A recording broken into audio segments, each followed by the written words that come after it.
Hi hello నమస్తే welcome back to our channel V and V talks.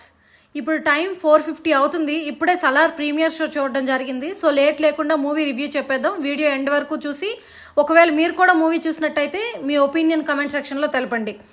And ఇలాంటి మరెన్నో movie reviews కోసం అందరికంటే ముందుగా తెలుసుకోవడానికి నా ఛానల్ని సబ్స్క్రైబ్ చేసుకోండి, బెల్ సింబల్ ప్రెస్ చేయండి. ఇక రివ్యూ విషయానికి వస్తే ఈ డైరెక్టర్ ప్రశాంత్ నీల్ గారికి మాస్ అంటే మహా ఇష్టం అనుకుంటానండి. ఎందుకంటే కేజీఎఫ్కి మించిన మాసివ్ మాసిస్ట్ అని చెప్పొచ్చు. ప్రభాస్కి ఇచ్చిన ఎలివేషన్స్కి ఈసారి ఫ్యాన్స్ థియేటర్లో సీట్లు కాదు, వాళ్ళు చొక్కాలే చింపేసుకుంటారని నాకు అనిపిస్తుంది.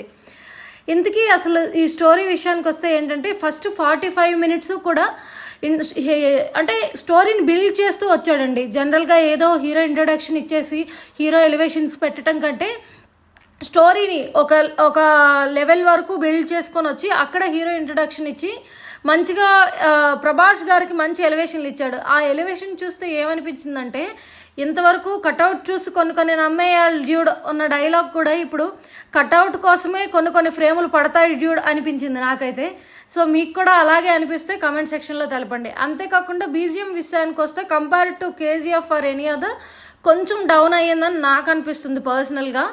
సో బీజిఎం పక్కన పెడితే ప్రభాస్ గారి ఎలివేషన్స్ కానీ లేకపోతే ప్రభాస్ గారికి ఇచ్చినటువంటి ఏమంటారు ఆ స్క్రీన్ స్పేస్ కానీ లేకపోతే ప్రభాస్ గారు స్క్రీన్ పైన కనపడుతున్నప్పుడు మనకు వచ్చే గూస్ బంప్స్ కానీ ఇదంతా కూడా ఒక డిఫరెంట్ లెవెల్ ఎనర్జీని ఫ్యాన్స్లో నింపుతుందన్నమాట. 6 ఏళ్ల తర్వాత ప్రభాస్ ఫ్యాన్స్కి పడిన ఒక మంచి మూవీ అని చెప్పుకోవచ్చు. అంతేకాకుండా ప్రభాస్ ఫ్యాన్స్ ఏదైతే ఆత్రంగా ఎదురు చూస్తున్నారో ఒక పాన్ ఇండియా సినిమా పడాలి, కాలర్లు ఎగరేయాలి అని, ఇదైతే పక్కా అలాంటి సినిమా అవబోతుంది. అంతేకాకుండా మూవీ ఇంటర్వెల్ సీన్ తర్వాత నుంచి అంటే ఇంటర్వెల్ సీన్ వరకు బాగా ఎలివేషన్స్ ఇస్తూ ప్రభాస్ని చూపించడం వల్ల ఇంటర్వెల్ సీన్ తర్వాత నుంచి మనకు చూడాలన్న కుతూహలం కొంచెం పెరుగుతుందనమాట. సో సెకండ్ హాఫ్లో ఏం చేశాడంటే కంప్లీట్గా సలార్ పార్ట్ 2 ఎలా ఉండబోతుంది అని చూపిద్దామని అనుకున్నాడో ఏమో, మరి స్టోరీ అయితే అలాగే ఉంది. కానీ మూవీ స్టోరీ అయితే కొంచెం కాంప్లెక్స్గా ఉందండి. మేబీ అందరూ అర్థం చేసుకునే విధంగా ఉండకపోవచ్చు. లైక్ అంటే నార్మల్ ఫ్యామిలీ ఎంటర్టైన్మెంటు లేదంటే స్టోరీస్ని ఇష్టపడే వాళ్ళు ఇంత మాస్ స్టోరీని తీసుకోలేకపోవచ్చు. అంటే లైక్ అందరి మూవీ అభిప్రాయం అనేది ఒకలాగా ఉండదు కదా. కొంతమంది మాస్ని ఇష్టపడతారు, కొంతమంది కామెడీని ఇష్టపడతారు, కొంతమంది ఫ్యామిలీ ఎంటర్టైన్మెంట్ని ఇష్టపడతారు. అలాంటిది మాస్ని ఇష్టపడే వాళ్ళకి మూవీ బాగా నచ్చుతుంది. కేజీఎఫ్ చూసిన వాళ్ళు ఎవరికైనా సరే ఈ మూవీ ఖచ్చితంగా బాగా కరెక్ట్ అయిపోతారండి. ఎందుకంటే దానికి మించిన మాస్ ఎఫెక్ట్స్ అనేవి ఇందులో ఉన్నాయి. ప్రభాస్ గారికి దానికి మించిన పాన్ ఇండియా ఎలివేషన్స్ ఉన్నాయి.